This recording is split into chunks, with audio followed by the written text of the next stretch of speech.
আসসালামু আলাইকুম। তোমাদের এর আগের দিন পড়িয়েছিলাম গলগি বডি, তাই না? আজকে আমরা পড়বো এন্ডোপ্লাজমিক রেটিকুলাম, যাকে শর্ট ফর্মে বলা হচ্ছে ER, এন্ডোপ্লাজমিক রেটিকুলাম। তো এন্ডোপ্লাজমিক রেটিকুলামটা কি? যখন আদর্শ কোষের স্ট্রাকচার পড়াই তখন আমরা এগুলোকে খুব সংক্ষেপে বলেছিলাম যে এন্ডোপ্লাজমিক রেটিকুলাম থাকে, গলগি বডি থাকে, রাইবোজোম থাকে, লাইসোজোম থাকে। কিন্তু এখন আমরা বলেছিলাম যে এগুলো পরে জানাবো, তো এখন আমরা আস্তে আস্তে সেগুলো আলোচনা করছি। যেমন ধরো আগের দিনকে গলগি বডি দেখালাম। তো এন্ডোপ্লাজমিক রেটিকুলাম এটা কোন বিজ্ঞানী প্রথম পর্যবেক্ষণ করেন সেগুলো আগেও বলেছি তোমাদেরকে, বা ক্লাস করার সময় তখন বলেছিলাম। বিজ্ঞানী পোর্টার তিনি প্রথম এই এন্ডোপ্লাজমিক রেটিকুলামের নামকরণ করেছিলেন, বিজ্ঞানী পোর্টার। ওকে, আচ্ছা, তো এই এন্ডোপ্লাজমিক রেটিকুলাম কোথায় থাকে না? আদর্শ কোষের ক্ষেত্রে সাইটোপ্লাজম অবশ্যই বর্তমান। কোষের মধ্যে যে তরল যে অংশ, যারা সাইটোপ্লাজম বলছি, কিছু কথা এইগুলোকে চাপ নেওয়ার কোনো দরকার নেই। এগুলোর মানে যে কমন পয়েন্ট সেগুলো কিছু মনে রাখবে তাহলেই হবে, আর এক্সটার্নাল বৈশিষ্ট্যগুলো মনে রাখবে। কমন পয়েন্ট তো বলেইছি। তো এই যে কোষীয় অঙ্গাণু পড়াচ্ছি, দেখা যাবে এগুলোর মধ্যে একটা 5 মার্কসের বা 3 মার্কসের কোশ্চেন এলো।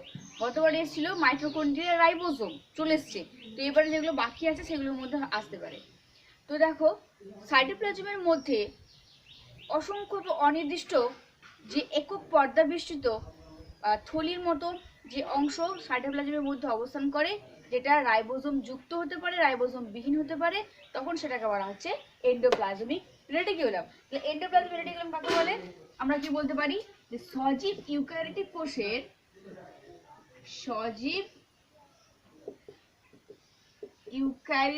কোষের সাইটোপ্লাজমে একক পর্দা বেষ্টিত, তাই না?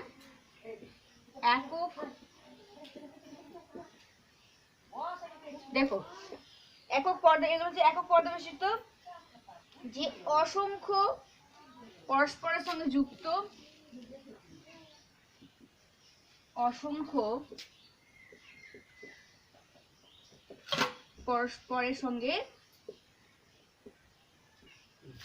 যুক্ত অঙ্গাণু কি হচ্ছে বর্তমান থাকছে, তখন তাকে বলা হচ্ছে অঙ্গাণু। অনিয়মিত প্রকোষ্ঠে বিভক্ত,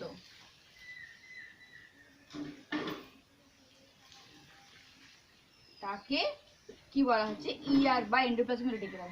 কথাটা বোঝা গেছে? যে দেখো, সজীব কোষের মধ্যে সাইটোপ্লাজমে একক পর্দা বেষ্টিত, তাহলে একটা মাত্র পাতলা পর্দা দ্বারা বেষ্টিত,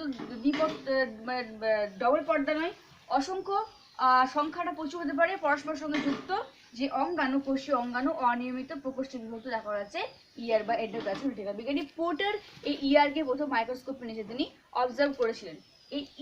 এই এন্ডোপ্লাজমিক রেটিকুলামের উৎপত্তি কোথা থেকে না? সেই বিজ্ঞানীর মতামত অনুযায়ী এই ER এর উৎপত্তি মানে এন্ডোপ্লাজমিক রেটিকুলাম কোথা থেকে তৈরি হয়েছিল, তিনি বলেছিলেন, বিজ্ঞানী বলেছিলেন যে নিউক্লিয় পর্দা ও কোষ পর্দা থেকে।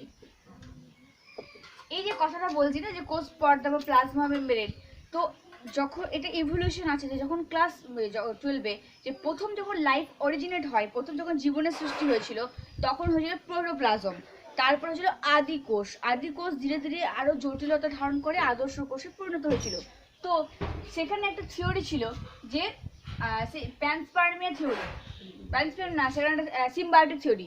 সেই সিম্বায়োটিক থিওরিতে বলা হয়েছিল, সিম্বায়োটিক থিওরি আর একটা ছিল ইনভ্যাজিনেশন লেয়ার। তো সেই ইভলিউশন, তো জীবনের উৎপত্তিতে বলা হয়েছিল যে এই যে বাইরের যে কোষের যে বাইরের প্লাজমা পর্দা বা কোষ পর্দা, এই কোষ পর্দা অনেক সময় কি হচ্ছে এইরকম ভাবে ভাঁজ প্রাপ্ত হয়ে এই বিভিন্ন অঙ্গাণুগুলো তৈরি হয়ে থাকে। অর্থাৎ endoplasmic reticulum, Golgi body, lysosome, এইগুলো নাকি তৈরি হয়েছে কোথা থেকে? এই প্লাজমা পর্দার ইনভ্যাজিনেশন মানে ভিতর দিকে ঢুকে যাওয়া, এই ইনভ্যাজিনেশনের মাধ্যমে, ফোল্ডের মাধ্যমে, সেখান থেকেই তৈরি হয় কি না বিভিন্ন কোষীয় অঙ্গাণু। এটা বিভিন্ন বিজ্ঞানীদের মতামত ছিল, অভিব্যক্তি যখন জীবনের প্রথম যখন উৎপত্তি হয় সেখানকার বিভিন্ন বিজ্ঞানের মতবাদ। উৎপত্তি নিউক্লিয় পর্দা আর কোষ পর্দা। ওকে, এদের সংখ্যা অসংখ্য থাকে এদের। আচ্ছা, ইয়ার বা এন্ডোপ্লাজমিক রেটিকুলামের সংখ্যা কত থাকে? এদের সংখ্যা অনির্দিষ্ট। ঠিক আছে, সংখ্যা হচ্ছে অনির্দিষ্ট। ওকে, এবারে দেখো পরীক্ষাতে যদি আসে এন্ডোপ্লাজমিক রেটিকুলামের পরাণু গঠন লেখো, তাহলে একদম সরাসরি গঠনে যাবে না, লেখার টেকনিক ইউজ করবে। ফার্স্টে এন্ডোপ্লাজমিক রেটিকুলাম কাকে বলে দেবে না, ফার্স্টে দেবে এন্ডোপ্লাজমিক রেটিকুলাম প্রথম কে পর্যবেক্ষণ করেন, দেন দেবে এন্ডোপ্লাজমিক রেটিকুলামের সংজ্ঞা, তারপরে সেটার উৎপত্তি। ওকে, সংখ্যা না দিলেও হবে। এরপর আমরা দেখব এন্ডোপ্লাজমিক রেটিকুলাম, আমি শর্ট ফর্মে ইআর লিখছি। ওকে, ইআর এর পরাণু গঠন। এটা একটা শর্ট স্ট্রাকচার। গলগি বডির ক্ষেত্রে যেমন কি বলেছিলাম যে সিস্টার্নি, ভেসিকেল আর ভ্যাকুয়েল থাকে। সিস্টার্নি মানে লম্বা লম্বা চ্যাপ্টা থলির মতো অংশ, যেগুলোকে সিস্টার্নি। পাশে যে বড় বড় গোলাকার যে থলির মতো অংশ যেটা ভ্যাকুয়েল, আর ছোট ছোট যে থলির মতো অংশ গোলাকার যেটা হচ্ছে মাইক্রো ভেসিকেল বলা হচ্ছে। ওকে, তো এই এন্ডোপ্লাজমিক রেটিকুলাম সাইটোপ্লাজমের মধ্যে বর্তমান থাকে একক পর্দাবেষ্টিত চ্যানেল বা নলাকার অংশ। ওকে, আর এই যে চ্যানেলের মধ্যে যে তরল থাকে দেখা বলে এন্ডোপ্লাজমিক ধাত্র। তো এই এন্ডোপ্লাজমিক রেটিকুলাম তিনটে গঠন নিয়ে তৈরি। আগে আমাদেরকে এটা জানতে হবে। তাহলে কি বললাম যে ইয়ার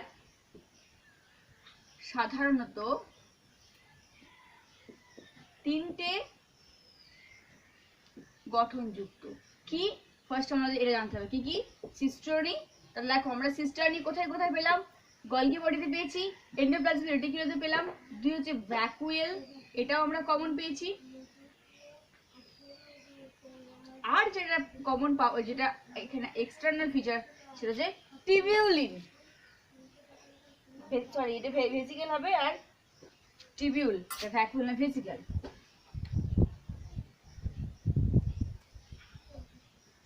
আর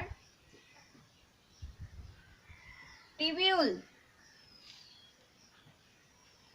ওকে, বা টিউবিউল। তো এই যে তিনটে গঠনযুক্ত এন্ডোপ্লাজমিক রেটিকুলাম, সিস্টার্নি, ভেসিকেল এবং টিউবিউল। গঠনটা দেখো, চিত্রটা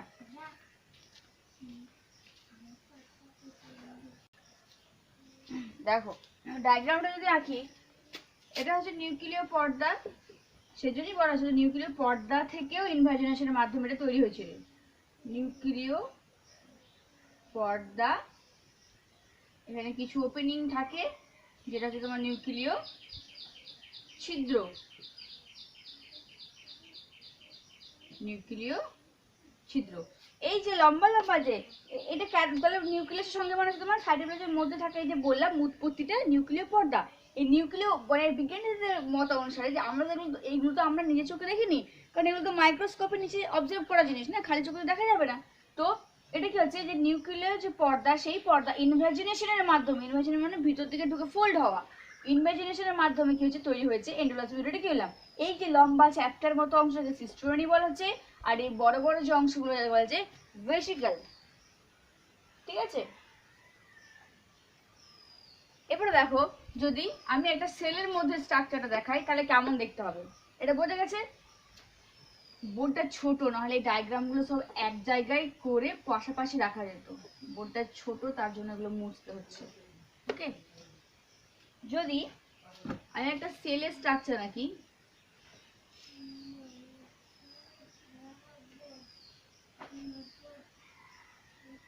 দেখো তাহলে কি হবে?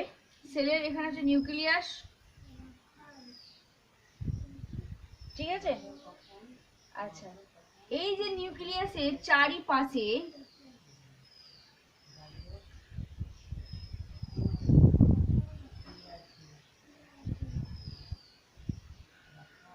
দেখতে পাচ্ছ, এই যে নিউক্লিয়াসের চারিপাশে যে গঠন, যেটাকে বলছি এন্ডোপ্লাজমিক রেটিকুলাম, আর এই লম্বা লম্বা অংশগুলো হচ্ছে সিস্টার্নি। আর দেখো এই সিস্টার্নির গায়ে এই যে গ্রিন কালারের যেগুলো দেখানো হচ্ছে, ছোট্ট ছোট যদি এরকম কোনো দানা থাকে, যাকে বলা হচ্ছে রাইবোজোম দানা। এখানে কি থাকে? প্রোটিন সংশ্লেষ থাকে, প্রোটিন এখানে সংশ্লেষিত হয়। তাহলে এটা হচ্ছে তোমার কি না অমসৃণ বা রাফ ইয়ার, রাফ ইয়ার। ওকে, আর হতে পারে দেখো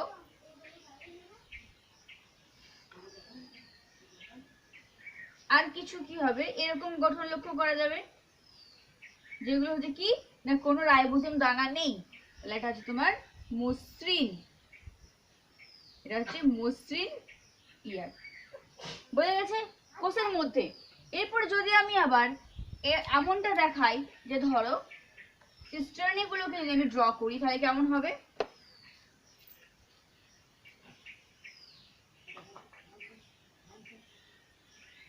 এগুলো হচ্ছে কি সিস্টার্নি,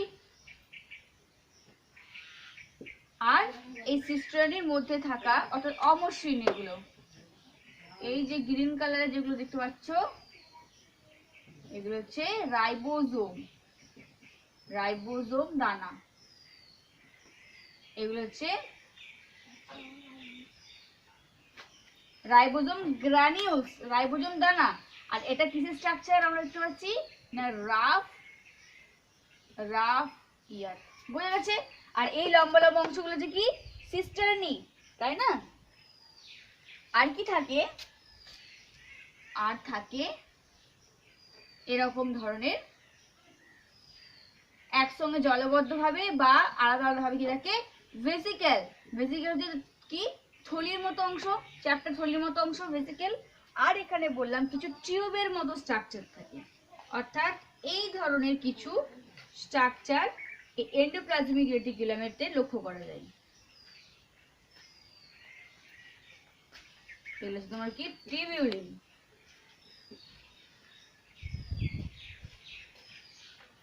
ওকে, টিউবিউলিন, ভেসিকেল, সিস্টার্নি নিয়ে গঠিত হচ্ছে কি এন্ডোপ্লাজমিক রেটিকুলাম। ওকে, ডায়াগ্রামটা বর্ণনা করার সময় ছোট ছোট করে দিতে পারো এবং একটা পূর্ণ ছবি আঁকবে সিস্টার্নি, যেখানে এন্ডোপ্লাজমিক রেটিকুলামের যেখানে সিস্টার্নি, ভেসিকেল, টিউবিউলিন দেখাবে পাশে মানে আশেপাশে।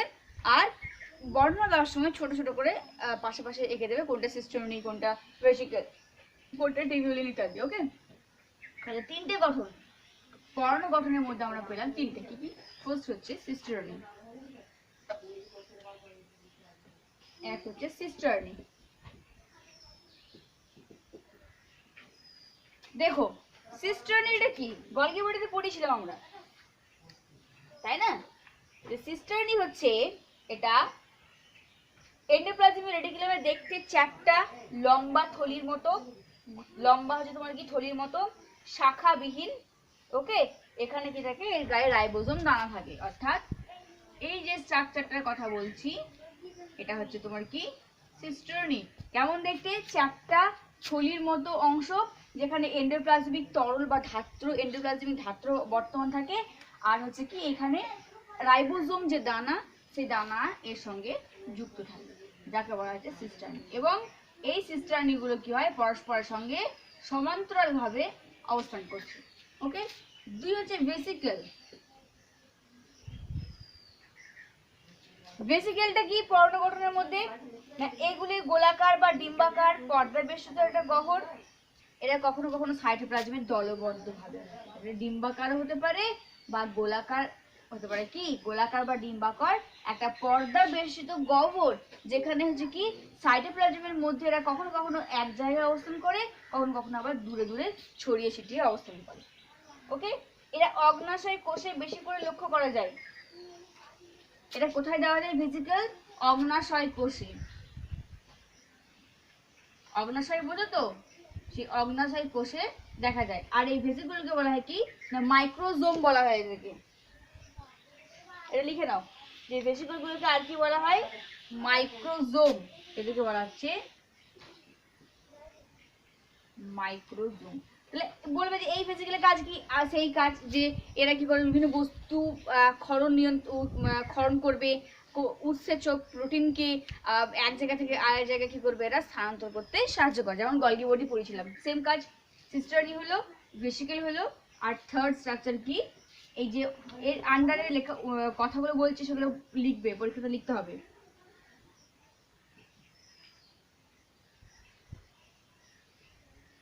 টিউবিউল, তাই না? দেখো টিউবিউলটা কি, এগুলো একটু আগে দেখালাম যে এরা নলাকার নালিকার মতো অংশ পরস্পর সঙ্গে যুক্ত হয়ে এরা কি করে, কখনো জালিকা গঠন করে, এখানে রাইবোজোম থাকে না।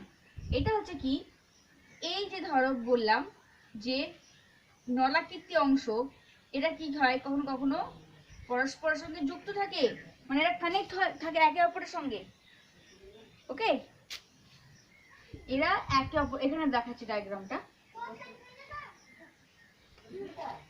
এরা হচ্ছে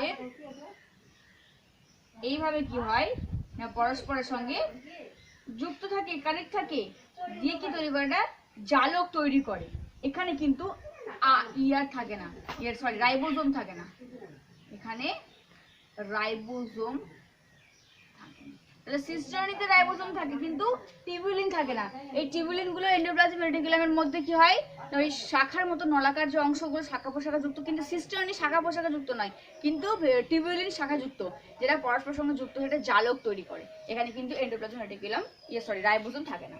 ওকে, তাহলে একটা সিম্পল একটা স্ট্রাকচার, অতি সিম্পল গঠন না, মানে তিনটে জাস্ট ফিচার, তাহলে হয়ে গেল। তো এগুলো পরীক্ষা এলে খুব ইজি, অবশ্যই করবে পরীক্ষাতে যদি এন্ডোপ্লাজমিক রেটিকুলামের গঠন বর্ণনা গঠন আসে, এইগুলো অবশ্যই লিখবে, ঠিক আছে? তার সঙ্গে দুটো কাজও দিয়ে দেবে। এগুলো এগুলো এগুলো ছেড়ে আসবে না, কারণ এই গলগি বডি, এন্ডোপ্লাজমিক রেটিকুলাম, এগুলো গঠনটা খুব শর্ট, অর্থাৎ খুব ইজিলি লেখা যায়। আচ্ছা, এবার এন্ডোপ্লাজমিক রেটিকুলামের টাইপ, প্রকারভেদ, প্রকারভেদ ইয়ারে, ইয়ার কয় প্রকার, দুই প্রকার, তাই না? একটা হচ্ছে মসৃণ, মসৃণ এন্ডোপ্লাজমিক রেটিকুলাম, আর একটা হচ্ছে কি অমসৃণ বা রাফ, অমসৃণ ইয়ার। দেখো মসৃণ কেন বলছি, কারণ যে যে এন্ডোপ্লাজমিক রেটিকুলামের মধ্যে কি হচ্ছে কোনো রাইবোজোম থাকে না, তখন তাকে বলছি মসৃণ বা স্মুথ। আর যে সিস্টার্নি বলো বা এন্ডোপ্লাজমিক রেটিকুলামের গায়ে কি থাকে না, রাইবোজোম দানা থাকে, কি থাকে,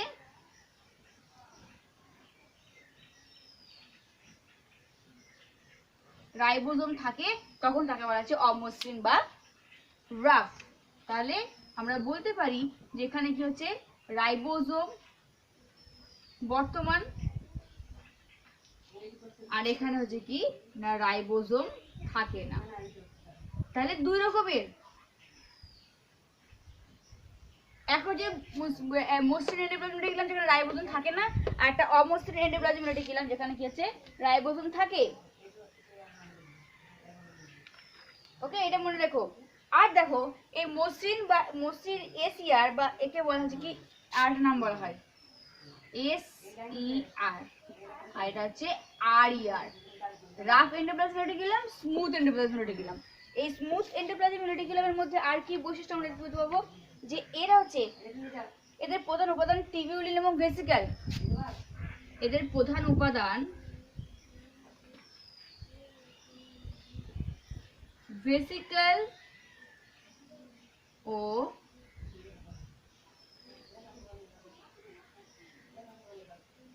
টিউবিউলিন, ঠিক আছে? আর অমসৃণের ক্ষেত্রে হচ্ছে কি, অর্থাৎ মসৃণ ইয়ার কোথায় কোথায় পাওয়া যায় না, মসৃণ ইয়ার যেখানে রাইবোজোম থাকে না টিউবিউলিনে এবং ভেসিকেল, অর্থাৎ ভেসিকেল এবং টিউবিউলিন নিয়ে গঠিত হচ্ছে তোমার মসৃণ ইয়ার, যেখানে কোনো রাইবোজোম দানা থাকছে না গায়ে। ওকে, আর অমসৃণ ইয়ার কোথায় কোথায়, এর উপাদান কি, এর সিস্টার্নি এবং টিউবিউলিন, সিস্টার্নি, সাধারণত সিস্টার্নি বলবে, টিউবিউলিনের ক্ষেত্রে সাধারণত পাওয়া যায় না। আর কি স্মুথ এন্ডোপ্লাজমিক রেটিকুলাম, এটার কাজ হচ্ছে ফ্যাট, গ্লাইকোজেন এবং হরমোন সংশ্লেষণ করা। এই স্মুথ বা এসিআর এর কাজ হচ্ছে ফ্যাট, হরমোন সংশ্লেষণ করা, ওকে। আর আরইআর রাফ এন্ডোপ্লাজমিক রেটিকুলামের কাজ হচ্ছে প্রোটিন এবং উৎসেচক সংশ্লেষণ করা। এর কাজ হচ্ছে প্রোটিন ও উৎসেচক সংশ্লেষণ করা, মনে থাকবে। আচ্ছা, আর কিছু পয়েন্ট আছে, যে দেখো মসৃণ ইআর যেটা, সেখানে কি থাকে না, তারা স্ফেরোজোম নামক এনজাইম উৎপন্ন করে। আর অমসৃণ ইআর যারা, তারা কি উৎপন্ন করে, লাইসোজোম উৎপন্ন করে। দেখো দেখাচ্ছি। তাহলে ফোর্থ পয়েন্ট আমরা বলতে পারি যে এ কি করে, স্ফেরোজোম উৎপাদন করে।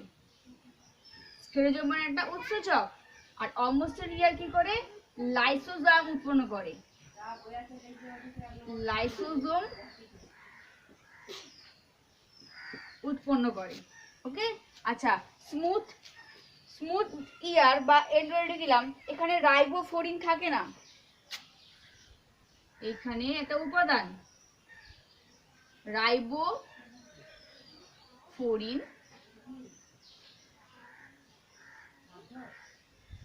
থাকে না, ওকে। আর আর এখানে কি হচ্ছে, যে রাইবোজোম সংশ্লেষণের সময় রাইবোফোরিন থাকে, এটা একটা উপাদান, ঠিক আছে। আচ্ছা, আর লিখছি না। এছাড়া দেখো স্মুথ যে ইআর, সেখানে হচ্ছে কি, এখানে এটা রাইবোজোম মুক্ত হয়ে আরইআর থেকে, অর্থাৎ রাফ এন্ডোপ্লাজমিক রেটিকুলাম থেকে স্মুথ এন্ডোপ্লাজমিক রেটিকুলাম সৃষ্টি হয়েছে। অর্থাৎ রাফ এন্ডোপ্লাজমিক রেটিকুলাম থেকে রাইবোজোমগুলো মুক্ত হয়ে গিয়ে সরে গিয়ে স্মুথ এন্ডোপ্লাজমিক রেটিকুলাম তৈরি হয়, ওকে। আর এই যে অমসৃণ যেটা, সেটা নিউক্লিয় পর্দা থেকে তৈরি হয়। এই পয়েন্টটা ইম্পর্টেন্ট, লিখে দিচ্ছি। এই পয়েন্ট হচ্ছে কি বললাম, যে আরইআর থেকে, এটা লিখে নেবে, না বুঝতে পারলে এই পয়েন্টটা মুখে বলতে লিখে নেবে। আরইআর থেকে রাইবোজোম মুক্ত হয়ে কি হয়, এসইআর তৈরি হয়, অর্থাৎ স্মুথ এন্ডোপ্লাজমিক রেটিকুলাম তৈরি হয়। আর এটা হচ্ছে কি, অমসৃণ এন্ডোপ্লাজমিক রেটিকুলাম তৈরি হয় নিউক্লিয় পর্দা থেকে। এটা নিউক্লিয় পর্দা থেকে, বোঝা গেছে। তাহলে স্মুথ এন্ডোপ্লাজমিক রেটিকুলাম হচ্ছে তোমার আরইআর, অর্থাৎ রাফ এন্ডোপ্লাজমিক রেটিকুলাম, সেখান থেকে রাইবোজোম মুক্ত হওয়ার থেকে তৈরি হয়েছে। আর অমসৃণ এন্ডোপ্লাজমিক রেটিকুলাম যেটা নিউক্লিয় পর্দা থেকে তৈরি হয়। তো এইটা করে রাখবে।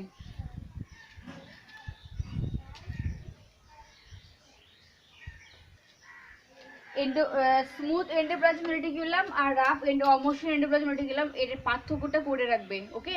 পরীক্ষার সময় কখনো কখনো তোমাদের মিশনের কোশ্চেনে এসইআর আর আরইআর এর মধ্যে পার্থক্য দিয়ে দেয়, বাংলা টার্মটা দেয় না, তখন সেটার পার্থক্যটা লিখতে হবে।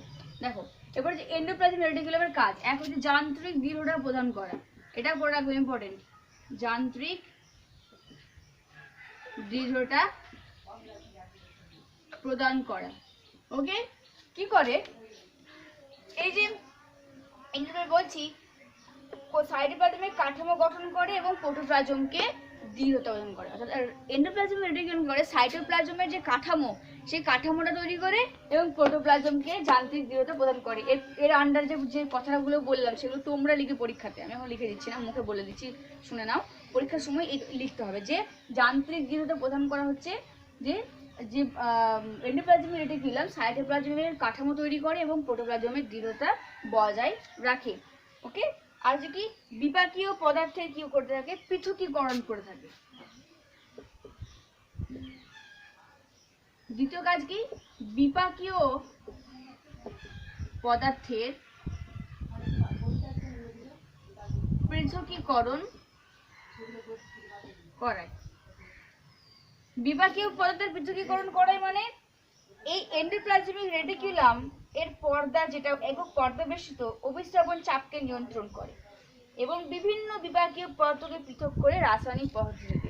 অভিস্রাবণ চাপ মানে তোমরা আগে পড়েছো যে ব্যাপন অভিস্রাবণ, ব্যাপন মানে হচ্ছে তোমার যেটা বেশি ঘনত্ব থেকে কম ঘনত্ব থেকে ছড়িয়ে যাওয়া। যেমন ঘরের কোণাতে একটা ধূপ জেলে রাখলে সেই স্মেলটা কিছুক্ষণ পর ঘরের অপর প্রান্তের কোণায় পৌঁছে যায়। তাহলে বেশি ঘনত্ব থেকে কম ঘনত্বে ছড়িয়ে যাচ্ছে ব্যাপনের কাজ, আর অভিস্রাবণ হচ্ছে কম ঘনত্বে দ্রবণের দ্রাবকের অণুগুলো যখন বেশি ঘনত্বে দ্রবণের দিকে ছড়িয়ে পড়ে পৌঁছায়, তখন সেটাকে বলা হচ্ছে অভিস্রাবণ।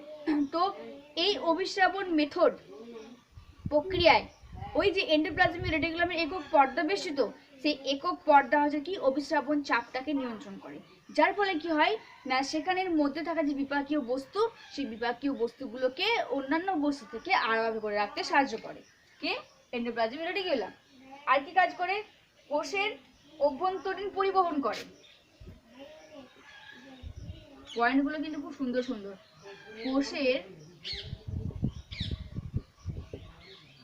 কোষের অভ্যন্তরীণ চাপকে নিয়ন্ত্রণ করে। দেখো, কোষের অভ্যন্তরীণ চাপকে নিয়ন্ত্রণ করা অর্থাৎ এন্ডোপ্লাজমিক রেটিকুলামের চ্যানেল দেখালাম, টিউবিউলিন গুলো, এগুলো কোষের মানে ভিতরের বিভিন্ন পদার্থের বিভিন্ন স্থানে প্রদর্শন করে। অর্থাৎ এই যে টিউবিউলিন গুলো যে চ্যানেল দেখালাম, সেই টিউবিউলিন গুলোর মাধ্যমে কি হয়, জালক আকারে তো অবস্থান করছে, তো কোষের মধ্যে থাকা বিভিন্ন মানে কোষীয় পদার্থ, সেগুলো কোনো আয়ন হতে পারে, কোনো খাদ্যবস্তু হতে পারে, যেগুলো কি করে না এক জায়গা থেকে আরেক জায়গায় সেগুলোকে পৌঁছায় এবং সেখানকার চাপটাকে নিয়ন্ত্রণ করে। প্রোটিন সংশ্লেষে অবশ্যই রাইবোজোম আছে, তাহলে প্রোটিন সংশ্লেষে মুখ্য ভূমিকা গ্রহণ করবেই। প্রোটিন সংশ্লেষে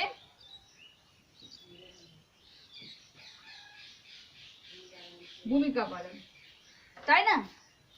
দেখো, এন্ডোপ্লাজমিক রেটিকুলাম কি করছে, অমসৃণ প্রোটিন সংশ্লেষ করে। স্মুথ এন্ডোপ্লাজমিক রেটিকুলাম বললাম হরমোন উৎসেচক সংশ্লেষণ করে। আর মনে রাখবে যে প্রোটিন সংশ্লেষ কে করে, এসইআর না আরইআর? আরইআর। রাফ এন্ডোপ্লাজমিক রেটিকুলামের গায়ে থাকে রাইবোজোম, আর এই রাইবোজোম দানা, রাইবোজোমকে আগের দিন বলেছিলাম প্রোটিন ফ্যাক্টরি বলা হয়। যেহেতু রাইবোজোম থাকে অমসৃণ এন্ডোপ্লাজমিক রেটিকুলামে, তাই অমসৃণ এন্ডোপ্লাজমিক রেটিকুলাম কি করে, প্রোটিন সংশ্লেষে মুখ্য ভূমিকা পালন করে। বাট স্মুথ এন্ডোপ্লাজমিক রেটিকুলাম বা এসইআর, এখানে কিন্তু কোনো রাইবোজোম না থাকার জন্য এর প্রোটিন সংশ্লেষে কোনো ভূমিকা নেই। ওকে, আচ্ছা আমরা আর কি বলতে পারি কাজ, দেখো নোট করে নেবে। আর কি করে, ফ্যাট সংশ্লেষণে সাহায্য করে।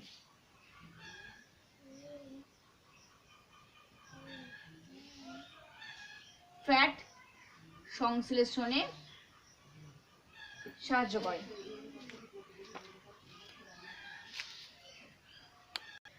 দেখো, এন্ডোপ্লাজমিক রেটিকুলামের হচ্ছে আর কি কাজ, হরমোন নিঃসরণ করা। কারণ বললাম যে স্মুথ এন্ডোপ্লাজমিক রেটিকুলাম হরমোন নিঃসরণ করে, কোষীয় অঙ্গাণু সৃষ্টি করে। এর আগের দিন পড়ছিলাম গলগি বডি, তো সেখানে বলা হয়েছিল যে এই যে গলগি বডির সিস্টোনি, সেই গলগি বডির সিস্টোনি তৈরি হয় কোথা থেকে না, এই এন্ডোপ্লাজমিক রেটিকুলাম থেকে। নিউক্লিয় পর্দার সৃষ্টি, এন্ডোপ্লাজমিক রেটিকুলাম কোষ বিভাজনের টেলোফেজ দশায় না কি করে না কোষ নিউক্লিয় যে পর্দা, সেই পর্দা সৃষ্টি করতে সাহায্য করে। সাইটোপ্লাজমের কোষীয় অঙ্গাণুর অবস্থান, সাইটোপ্লাজমের মধ্যে থাকা বিভিন্ন কোষীয় অঙ্গাণুগুলো অবস্থান ঠিক করে এই এন্ডোপ্লাজমিক রেটিকুলাম। আর নির্বিষকরণ, নির্বিষকরণ মানে হচ্ছে যেমন যকৃৎ কোষের মধ্যে থাকা যে বিভিন্ন বিষাক্ত পদার্থ, সেই বিষাক্ত পদার্থগুলোকে ধ্বংস করে ফেলে কে, এই এন্ডোপ্লাজমিক রেটিকুলাম, যাকে একে নির্বিষকরণ বলা হচ্ছে। ওকে, অর্থাৎ সেই সেই দেহে প্রবিষ্ট মসৃণ ইয়ার, যকৃৎ কোষের মসৃণ ইয়ার দেহে প্রবিষ্ট বিভাগ ক্রিয়াকে ধ্বংস করে দেয়। এটা কি হবে, এসইআর। কোথায়, যকৃৎ কোষে। যকৃৎ কোষের প্রচুর পরিমাণে স্মুথ এন্ডোপ্লাজমিক রেটিকুলাম থাকে, যে কি করে না সে যকৃৎ কোষের মধ্যে থাকা প্রবিষ্ট কোনো জীবাণুকে ধ্বংস করে ফেলে বিষক্রিয়ার দ্বারা। ওকে, এবং কি করছে, বিভিন্ন ধরনের রাসায়নিক বা কীটনাশক বা কার্সিনোজেন ইত্যাদি পদার্থকে পরিবর্তিত করে এটা সম্পন্ন করে। মানে বিভিন্ন রকমের কার্সিনোজেন মানে হচ্ছে তোমার কি ক্যান্সার সৃষ্টিকারী পদার্থ শরীরে প্রবেশ করাকে বলা হয় কার্সিনোজেন। বাইরে থেকে যখন কোনো ক্যান্সার সৃষ্টিকারী পদার্থ শরীরে প্রবেশ করে, তো কি হচ্ছে যে সেগুলোকে ধ্বংস করতে সাহায্য করে এন্ডোপ্লাজমিক রেটিকুলাম। ওকে,